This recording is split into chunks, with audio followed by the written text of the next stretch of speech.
All right. Well, it's really great to be here. And first and foremost, I want to thank Ruben for inviting me and encouraging me to give this talk for you guys. All right, let's give it a go. So I think successful people have one very common trait. It's usually that they're really confident. In order to have a strong sense of self-confidence, you have to have a really good understanding of yourself, who you are, where you came from, and ultimately what motivates you. Now, to understand yourself better, you have to look into your past and often deep into your past. How deep? 1 year ago, 2 years ago, 5 years ago, 10 years ago, or maybe even a lifetime ago? Interestingly enough, this may be the case. This is Inca, my mama.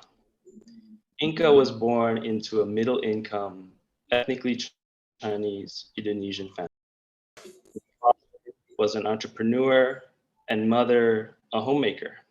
She was the eldest of three daughters. At the tender age of 11, Inca's life was turned upside down.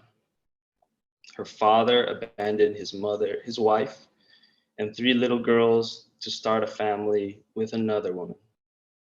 Inca was traumatized. Suddenly, she had to grow up fast in order to help her mother raise her two younger sisters.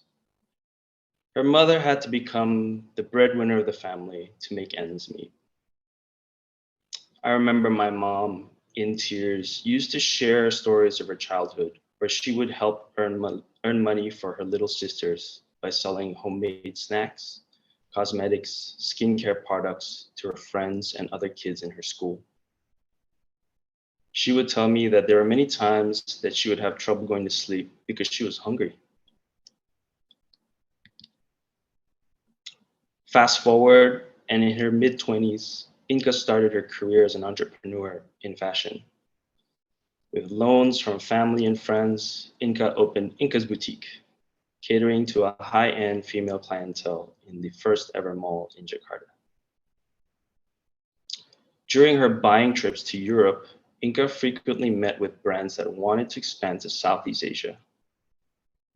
She opened 3 Charles Jourdan French shoe stores in Jakarta, 2 Louis Vuitton stores, and eventually a few more LVMH brand boutiques such as Fendi, Loewe, and Celine.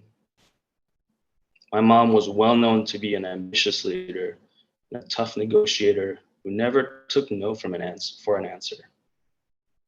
Her fierce management style combined with LV's exponential growth led to an incredible success for Inca and her brand.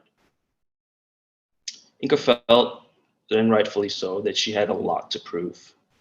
She looked for acknowledgement from her family, her peers, her competition, and of course, her estranged father. She was determined to prove that she could be successful despite her traumatic childhood.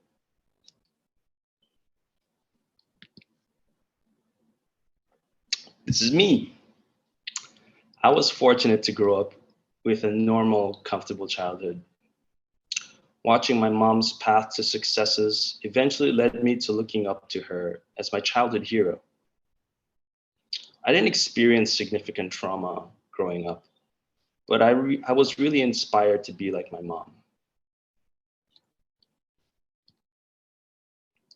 After graduating from college with honors, I had the privilege of working and learning at Unilever, one of the biggest consumer goods brand corporations in the world. After 4 years and with a lot of experience under my wings, I decided I would lend a hand in one of my father's businesses while looking for a business to start myself. Eventually, my 2 close friends and I started our first coffee business, Pandava Coffee, in 2011. Despite its eventual failure as a business, we learned from our mistakes. And most importantly, we absolutely fell in love with coffee. We opened our first common grounds in 2013, and and eventually opened over 10 stores in Jakarta, with 5 more in other cities, with 4 unique coffee brands in our portfolio. Now, from the start of my career, my mom was my main mentor. She was always pushing me, constantly criticizing my decisions, while also setting the tone for success. She was, and as she was before, fierce in her management of her only employee, me. Her tough love didn't deter me from wanting to achieve success like her. If anything, it made me want to prove to her more that I could achieve success.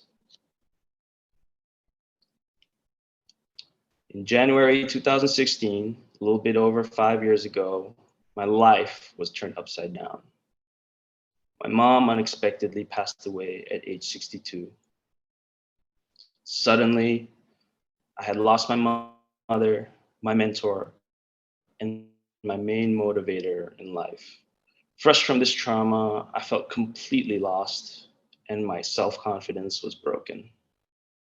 I ended up going into deep introspection about how I came to be the way that I am.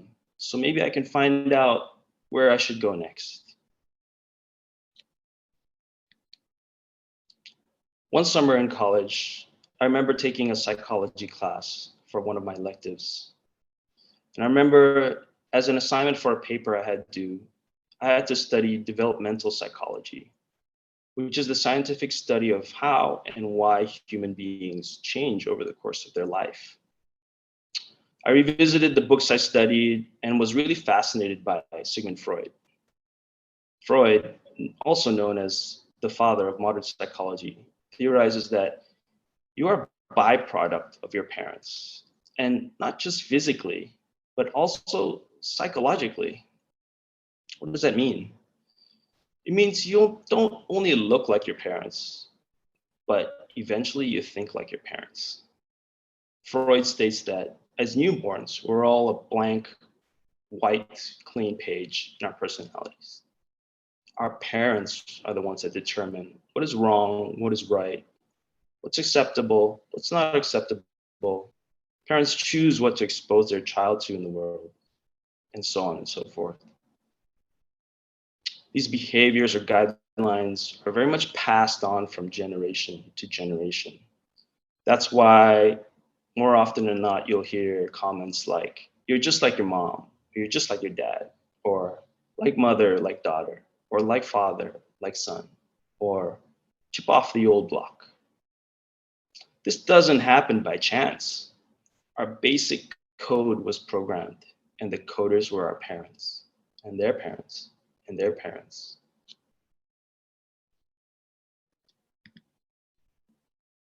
Freud also argues that behaviorisms can be carried on from one generation to another. What does this mean? Well, when bad or traumatic things happen in our life, we try not to make the same mistake twice, especially for our children, the next generation. Lessons we learn are packaged in stories and passed on to our children as warning tales. Defensive and coping mechanisms are taught as skill sets, and attitudes are developed to face adversity. My mom knew that my childhood was far smoother and normal than hers, but she still made sure that I was taught with the right attitude, skill sets, and motivation to survive and succeed in life.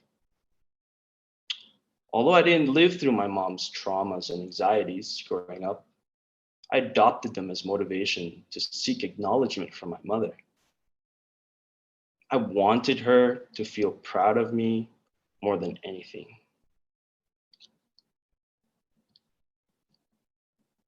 Freud emphasizes the importance of communication and awareness in a relationship between parents and children. It's important for parents to be conscious of their past traumas and repressed anxieties that can show up in their child's personalities. It's equally important that children are able to identify these traumas and anxieties and come to terms that these are parts of their personality. Knowing who you are, how you came to be, with all your strengths and all your weaknesses, and most importantly, accepting all of this as part of your identity can really help develop your sense of independence. Being independent and self-aware are basic foundations for high levels of self-confidence. I'm going to end my talk with a little golden nugget I found on social media. Let me read it to you. This was a letter sent by a school principal in Singapore before exams. Dear parents, underscored, the exams of your children are about to start soon. I know you're really anxious for your child to do well, but please do remember, amongst the students who will be sitting for the exams, there's an artist who doesn't need to understand math. There is an entrepreneur who doesn't care about history or English literature. There's a musician whose chemistry marks won't matter. There's an athlete whose physical fitness is more important than physics. If your child gets top marks, that's great. But if he or she doesn't, please don't take away their self-confidence from them. Tell them it's okay. It's just an exam. They're cut out for much bigger things in life. And tell them, no matter what they score, you'll love them anyway, and you will not judge them. Thank you.